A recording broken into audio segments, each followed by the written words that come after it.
Hello everybody and welcome to the notebook for the 2020 Bahrain Grand Prix. Well, that was emotional, wasn't it? Why was it emotional? Well, because we could have lost a driver today.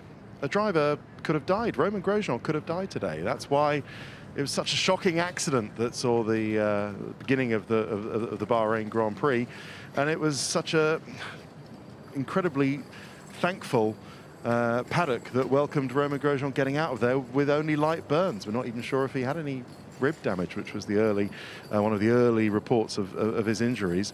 He's recovering at the moment in a military hospital not too far from here, towards Manama, the Bahraini capital. And he started in the medical center, which is just over there, just round the corner from the paddock exit, and was assessed there and then put in a helicopter and is recovering well in hospital. And you know, I think Formula One dodged a bullet today. We got away with it. These things don't happen by accident. Of course, you know, the safety systems that are in place, both in terms of the fireproof overalls, both in terms of what happens, you know, in the car to protect the fuel, and we still don't know exactly what leaked out and caught on fire, and in terms of the halo head protection system. Now, you know, it was clearly the central pillar of that, which is cast titanium, which protected Romain Grosjean's head, because an accident going through, whatever it went through the barrier in any way, whatever, when it went through that barrier and took the barrier with it into that ditch out there by turn 4, had there not been a bull bar, basically, a titanium bull bar, which is what it is, looking like a chicken wishbone, giant chicken wishbone, protecting Romain Grosjean's head, that would not have been a survivable head injury that he would have suffered there. So it saved his life, there's no question about it. And it's apt, isn't it? A guy towards the end of his Formula One career, he only had, it's like a movie, isn't it? He only had 3 races to go.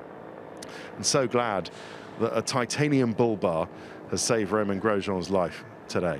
They're writing about it, of course, you'll see it, I'm sure, probably on the front pages of some of your newspapers tomorrow around the world, and probably the back pages as well. But the select media, all socially distanced in there, are writing all about it. And the heroism of everybody involved, the heroism of the Bahraini marshal, the fire marshal who went in there with a fire extinguisher to put it out, the heroism of the 2 gentlemen from the FIA, and that's one of the other procedures, you know, we put in place.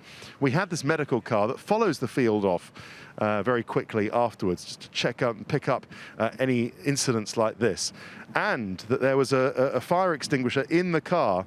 Dr. Ian Roberts, the FIA medical delegate, could grab and then start to put out something together with, and then get the Bahraini marshal's fire extinguisher, and they had to do that annoying thing where you pull a pin out or you press something down to actually put out the flames. While Van der Merwe went to the back of the medical car, got out the bigger fire extinguisher and put that out. But Roberts' courage, the medical delegate, to actually, with the Bahraini fire marshal, to go in and get Romain Grosjean out, well, he'd already got out, but pull him out, make sure he was okay, was absolutely commendable. This is their area.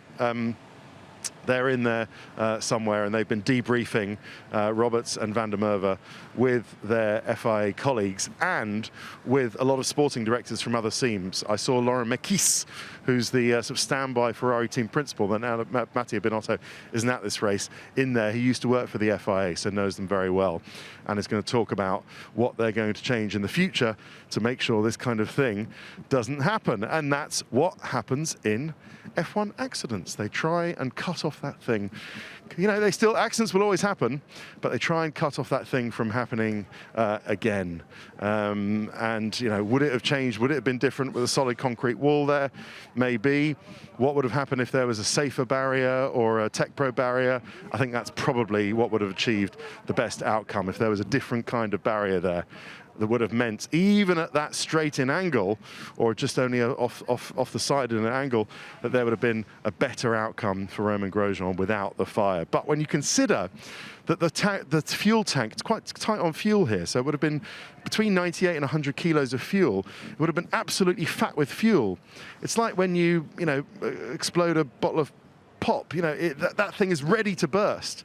So any fuel would have come out, and we'll wait to see whether it was actually the bag made by the manufacturer ATL that couldn't survive those kind of loads and that amount of energy, or whether it was just coming from the fuel nozzle or the point at which they fill the fuel tank that came off. The fuel collector is actually within the tank itself, so maybe it's unlikely to be that. Ross Brawn seemed to think that it wasn't the full. Do we know what the Germany situation was still? No? We don't. Oh, okay. I'll get onto that in a second. Yeah.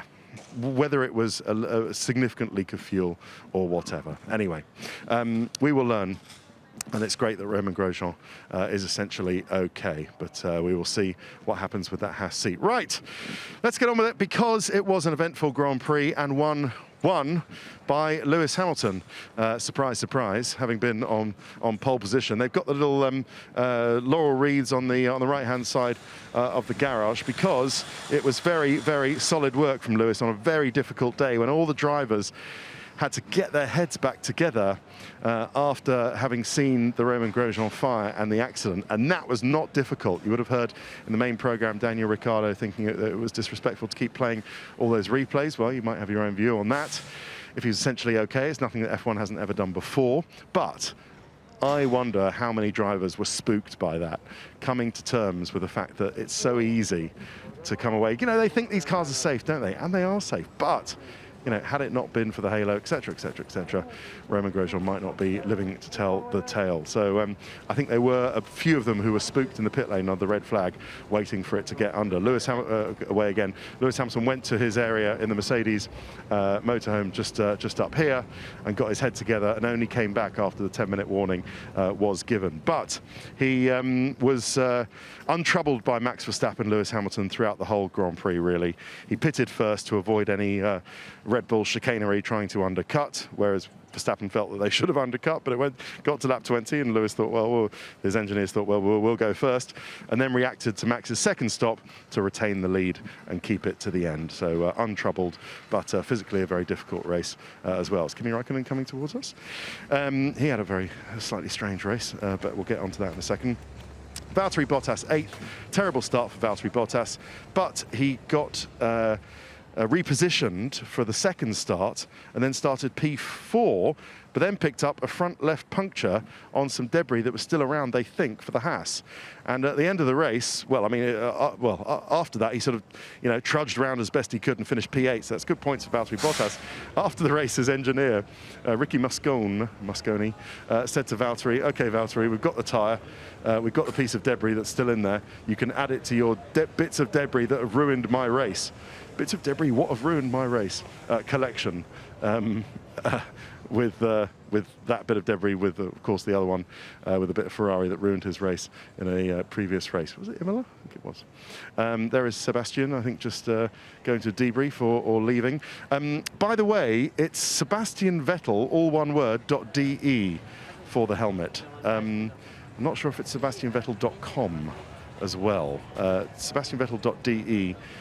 He is auctioning his all together as one rainbow diversity helmet, and it's for a good cause. You'll see all the which charity it's for on there, but it's absolutely lovely piece of work by Jens Munzer. And if you go on sebastianvettel.de, you will see what you can bid for it. I can't talk to him because he's not in my bubble, so I have to stay the old 2 meters apart. It was not a great day for Sebastian Vettel. He was 13th. Difficult car today. He said this car is nothing like the car that I drove in Friday practice, and didn't really understand why. He was, it was not good. He had a fight with his own teammate as well, where he felt Charles Leclerc didn't give him enough space. Ciao. You right? Is it sebastianvettel.de or sebastianvettel.com? .com and DE. Okay, and DE. All right, thanks. What else can you say to a guy who's tangled with his own teammate? And I thought it was instructive, and maybe Seb knew what he was doing on the radio, by saying, look, you know, we talk about this all morning in the Ferrari briefing room up there about giving each other space, and then Charles goes and does that. Well, I don't know. I haven't seen it myself, but Sebastian obviously was irked by the whole thing. But in any case, Charles Leclerc, not bad for Ferrari, actually. A hard tyre start, and then changed his mind and went to the medium. dropped down the order with no pace from P8 to P10, but then managed to finish in P10 with a difficult car and a difficult race. But well done to Charles, I suppose, for scoring some points. Red Bull, not bad today, second and third. Alex Albon will do him first. He started fourth, and really this is just underlines how it's all made in qualifying, how he makes his job so much easier if he actually does the job in qualifying. Started fourth, took advantage of Sergio Perez's accident with his, well, not his accident, sorry, his MGUK failure, his power unit problem in the racing point, and then inherited third and finished third. So is this, with Red Bull Racing, the result, the solid result that Christian Horner and Helmut Marko are looking for, or maybe the start of the string of solid results that they're looking for to secure Alex Albon's job for next year? There is Simon Rennie, his engineer, the last one of the three that you just passed, Lee, who has kept Albon's head sort of sorted throughout the whole thing. There's Yuri Vips, the Estonian hot shoe, who's the team's what's the Estonian language, Lee? Is it Finnish? Oh, I don't know. Anyway, I was going to say hello, but I realised I didn't know what hello in Estonian was, or Finnish. He probably speaks both.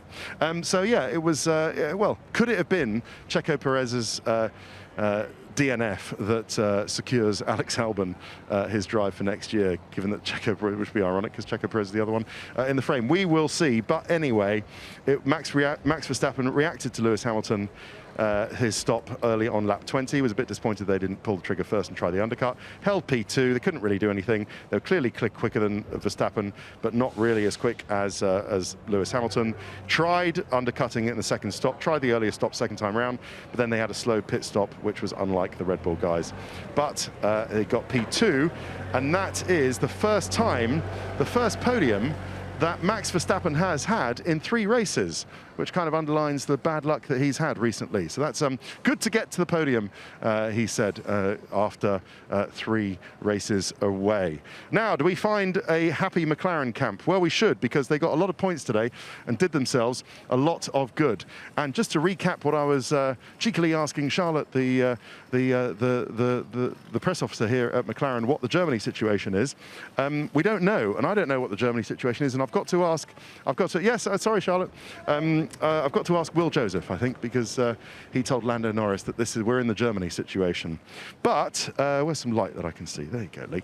It was great, actually. And from Carlos Sainz, from P15 to P5, I think, is fantastic. But Lando Norris's P4 is equally fantastic. After a disappointing qualifying when they let Renault in, to get P4 and P5 is great for McLaren. It was a soft tyre start for Carlos Sainz because he had no choice. He had to run it. He didn't have many tyres after he flat spotted his after his brakes locked in qualifying. It was after a start 2, he took Ricciardo, this is Sainz, he took Ricciardo for P8, then worked his way up to P4. His engineer Tom Stallard said, "This is good, Carlos, this is really good." And they reined in the cars in front of them, then they pitted and managed to hold P5. This is absolutely great. Lando Norris pitted on lap 17, first of all. He was told by his engineer, this is the Germany scenario situation. I still don't know what that is, but I will find out before Bahrain 2, or Sakir, whatever you want to call it. But having seen P3 in the Constructors' Championship potentially slipping away, they have grabbed it back, and proof today that you never know what can happen in Formula One. Here's Antonio Giovinazzi on his way out. Ciao, ciao. See you, Antonio, with a strange strategy today, pitting under the pitting under the last safety car. Yeah, I'll tell you about that in the second part. Weird. All right, let's do Renault, and then we will take a break. You can look at the back of the garage, Lee. And it was, well, I don't know, a bit disappointing for Renault. P7 for Daniel Ricciardo, P9 for Esteban Ocon. Ricciardo dropped to P10 at the start, at the second start, pitted on lap 17 onto the hard tyre, pitted first and was quicker, but then got stuck behind, got done by Sainz with Ocon ahead. Eventually, he pressed the issue, and the team forced Ocon to let Ricciardo past, which he did. Let's see what's going on there. Nothing much. They both stopped again, but they couldn't get Gasly because of the safety car. Ricciardo would have got Gasly and would have got P6, I think, for the safety car, but it was the safety car in the end that saved Pierre Gasly's bacon somewhat. Cyril still hasn't had the tattoo done, and seeing as we're in a sort of COVID bubble here and the tattoo artist can't come out here, and then after Abu Dhabi, Daniel Ricciardo leaves the team, I'm not sure whether Cyril isn't just going to duck out the whole tattoo thing of the honey badger coming out of the outline of the Nürburgring. But apparently he's not, by those in the know, and Cyril is going to hold true and actually have his tattoo done when they get back, even though Daniel Ricciardo, not being a part of the Renault team at that point, will have absolutely no sway on Cyril Abiteboul at all. But the tattoo has not been done yet as we speak. But yeah, it's tough for Ocon, I think. There he is, you can see him in the stripy mask. After a breakthrough in qualifying yesterday, when he had his best qualifying all year, to be down in P9 is a bit disappointing for him. But hey, he can make progress from here. Right, we've done 15 minutes or so, so let's take a break. More Notebook and the rest of the drivers and teams in a bit.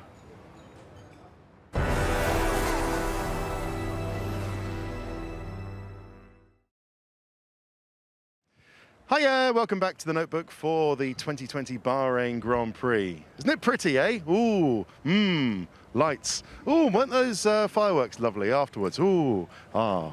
Anyway, yeah, I started off all sober in the first bit because of the Romain Grosjean thing. But here we go, let's do AlphaTauri, and there's Danny Kvyat, who unfortunately today got a penalty. Maybe it's not fair, I don't know. You think it's not fair? Not fair. Not fair. Yeah, for the incident with Lance Stroll, and that really did for his race today. He got the penalty, had to 10-second stop-go penalty, and finished 11th. But a very good drive from Pierre Gasly in the other AlphaTauri was compromised by a slightly optimistic strategy. They were trying the one stop, you see, and that was hard tyre to hard tyre, which was quite a good idea, because after a red flag, you've got your tyre compound change, your mandatory tyre compound change away, and you can just run the best tyre for you in 2 stints. You don't have to do another one once the red flag has restarted. And that's what Gasly, the Gasman and the Gasmobile did, and went hard tyre, and it almost worked out for him. Well, actually, it did work out for him, even though he got overtaken by the McLarens. It still got him 6th place, and as we said earlier, he was going to get, his rear tyres were going off all over the place, and he was going to get passed by the Renaults as well, but the safety car for Sergio Perez saved Pierre Gasly, and he finished P6. Ricciardo was closing. As for Danny Kvyat, yeah, he raced well to P11, but 11th, he said on the radio afterwards, is the worst position of all. It sucks, and I think you can understand that. Now, Racing Point. Oh, no points, but chin up, boys, chin up, eh? Come on, chin up. Come on. It hasn't been that bad today. Well, I mean, obviously it has been that bad today, but it was absolutely awful day. But chin up, you know, let's have that Silverstone spirit, because no points in this titanic fight for 3rd in the Constructors, and with Checo Perez lost a podium today because of a power unit problem, and we believe it's an MG UK failure. There might have been some electrics problems in there as well. Lance Stroll was easy to say why he DNF'd. He got together with Danny Kvyat and flipped over. He was perfectly fine, but he was upside down and was rescued from that. Even though other drivers were concerned about him, obviously, given what had already happened in the race. That was the second incident. Lance was okay, but it was a DNF. That would have hurt more. But when Checo was running so well and who had just absolutely had 3rd nailed down, he had good starts in the first and the second race, good pit stops. It was all looking absolutely fine. No sign of anything going wrong. And the power unit problem, it was an MG UK failure, Mercedes, of course.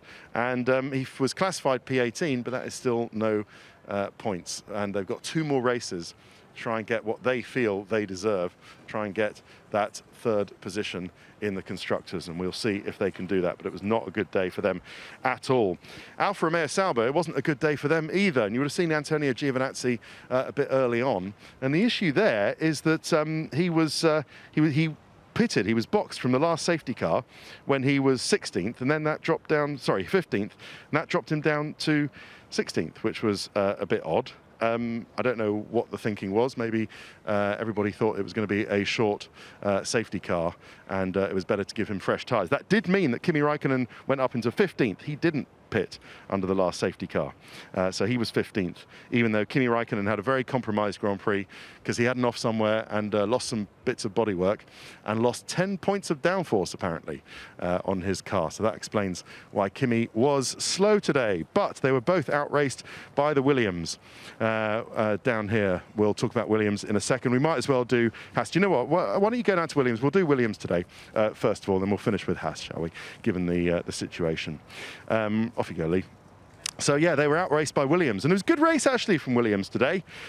George Russell, after that fantastic qualifying yesterday, recovered from a bad start. Actually, Nicholas Latifi got a bad start as well, and they both outraced the Alpha drivers and the one remaining Haas driver, Kevin Magnussen.